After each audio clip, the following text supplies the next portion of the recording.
with the beautiful girl that I met made in Japan.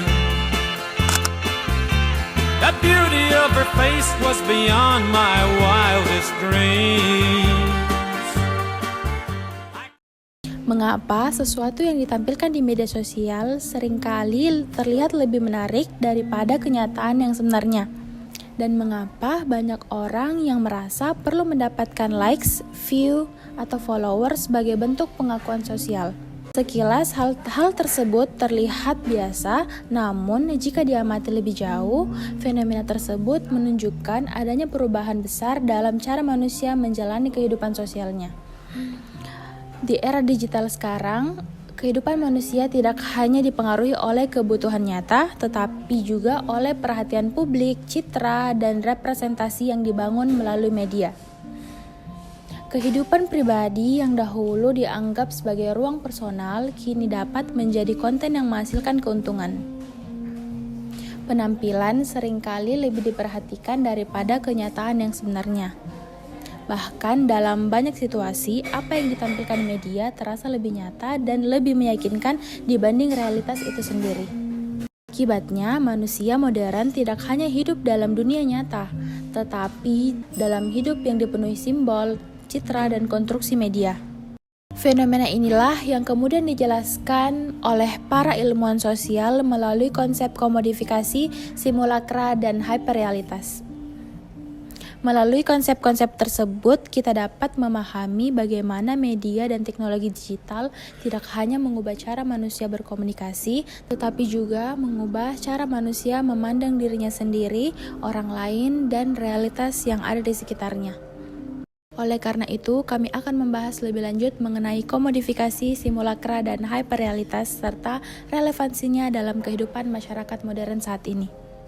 Pembahasan pertama adalah komodifikasi. Komodifikasi adalah proses ketika sesuatu yang awalnya memiliki nilai sosial berubah menjadi komoditas atau barang yang bisa dijual demi keuntungan. Konsep ini berkaitan dengan pemikiran Karl Marx mengenai kapitalisme. Menurut Karl Marx, dalam sistem kapitalisme, hampir semua hal dapat dijadikan alat untuk menghasilkan profit. Pada era media sosial, komodifikasi tidak hanya terjadi pada barang, tetapi juga pada kehidupan pribadi manusia. Contohnya, dapat dilihat ketika seseorang membuat konten tentang kesedihan, masalah keluarga, atau kisah hidupnya demi mendapatkan views dan uang. Bahkan, ada orang yang merekam dirinya menangis lalu mengunggahnya ke media sosial agar menjadi perhatian publik. Misalnya, seorang kreator yang menceritakan konflik keluarganya secara berulang karena video tersebut menghasilkan banyak penonton dan pendapatan iklan. Selain itu, hubungan percintaan juga sering dijadikan konten seperti prank, drama putus cinta, atau couple goals demi meningkatkan popularitas. Contohnya, pasangan yang sengaja membuat drama perselingkuhan atau pertengkaran untuk menarik perhatian netizen, lalu mendapatkan keuntungan dari banyaknya penonton. Komodifikasi juga dapat dilihat pada tren siaran langsung ketika seseorang memperlihatkan aktivitas sehari-hari yang sebenarnya bersifat pribadi, seperti makan, belajar, atau bahkan momen berduka agar mendapat hadiah virtual dari penonton. Ini menunjukkan bahwa emosi hubungan sosial dan kehidupan manusia perlahan berubah menjadi bahan hiburan sekaligus alat untuk mencari keuntungan. Saya akan membahas tentang simulakra. Apa sih itu simulakra? Simulakra merupakan konsep yang diperkenalkan oleh filsuf sosiolog dari Prancis yaitu Jean Baudrillard, di mana dia mengatakan bahwa seseorang lebih percaya pada gambar, simbol, pencitraan daripada keadaan yang sebenarnya. Dalam ekonomi, seseorang kadang membeli barang bukan karena manfaatnya, tetapi karena citra yang melekat pada barang tersebut. Dalam kehidupan sehari-hari, simulakra dapat dilihat ketika penampilan lebih penting daripada fungsi dan kenyataan, di mana seseorang membeli kopi di kafe yang terkenal bukan hanya untuk meminum kopi, tetapi untuk menunjukkan gaya hidup kepada orang lain yang diunggah ke media sosial.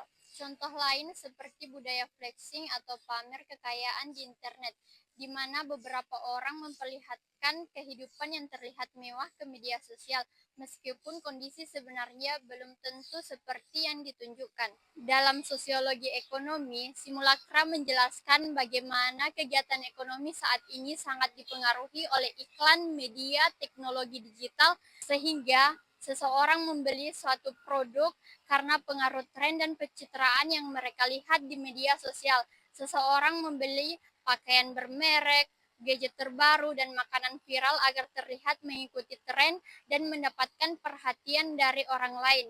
Akibatnya, seseorang membeli untuk membangun citra diri, bukan karena benar-benar membutuhkannya. Dalam dunia bisnis, simulakra juga dapat terlihat pada strategi pemasaran, di mana perusahaan menggunakan influencer untuk menciptakan kesan bahwa produk mereka dapat membuat seseorang terlihat lebih sukses dan modern. Akibatnya, konsumen membeli produk bukan hanya karena kualitasnya, tetapi karena simbol sosial yang dibangun melalui media dan iklan. Dan inilah simulakra, di mana masyarakat lebih percaya pada tampilan digital daripada realitas asli.